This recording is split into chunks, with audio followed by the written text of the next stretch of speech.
Il se connecte pour ne pas être seul et agir avec d'autres. Simon a choisi son ordi et surfe calmement sur une terrasse. Seul dans son coin, finalement, on peut pas vraiment... on n'a pas vraiment un énorme impact, parce que je peux dire oui, je boycotte les produits Apple, mais voilà, ça fait juste une personne en moins finalement.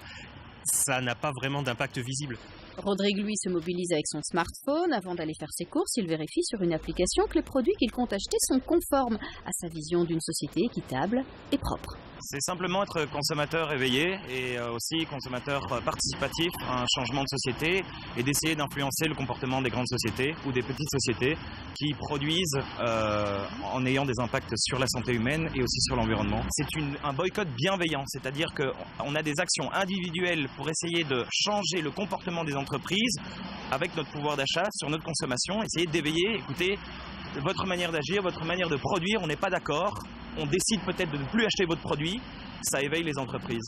Ces jeunes sont des consommateurs acteurs et font partie d'une plateforme de boycott de produits et de marques qu'ils jugent irrespectueux, sur laquelle tout le monde peut s'informer gratuitement. Est la première plateforme de lancement. Qu'il s'agisse de l'exploitation d'enfants, d'optimisation fiscale ou de maltraitance animale, savez-vous quels sont les produits concernés et par quel scandale? Avez-vous le sentiment de ne rien pouvoir faire contre ces injustices? Pourtant, nous sommes les acteurs principaux de cette société de consommation. Nous, consommateurs. iBoycott n'agit pas que sur un simple clic. Les adhérents vont aussi au contact des entreprises qu'ils pointent du doigt et des consommateurs traditionnels. Ils discutent, interpellent, sans jamais détruire un produit ou le siège d'une société.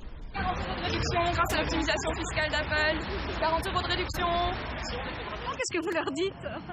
Qu'ils ont droit à 40 € de réduction, mais ça n'a pas l'air de les attirer, donc voilà, mais voilà. C'est pas vraiment 40 € de réduction? Non, c'est pas vraiment 40 € de réduction, c'est pour dénoncer l'optimisation fiscale d'Apple. On se fait assez d'argent sur notre dos et nous on paye nos impôts, et donc les grosses entreprises comme ça, elles devraient aussi payer leurs impôts comme il se doit.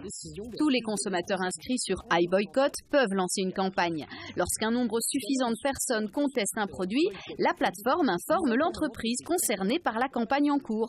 Elle dispose alors d'un droit de réponse. Pour convaincre, l'entreprise devra fournir des garanties suffisantes en réponse aux revendications formulées par les boycottants.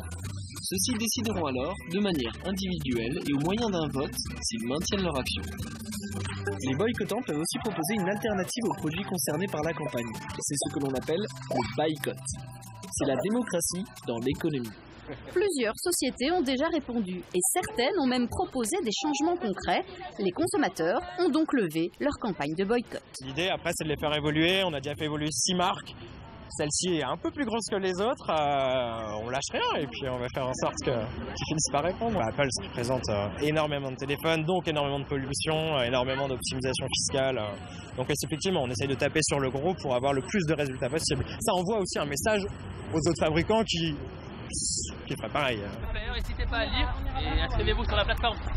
Merci. En France, 180 000 personnes ont rejoint la plateforme de boycott bienveillant. L'antenne belge démarre et l'idée est évidemment de faire grandir le bébé un maximum. Ouais.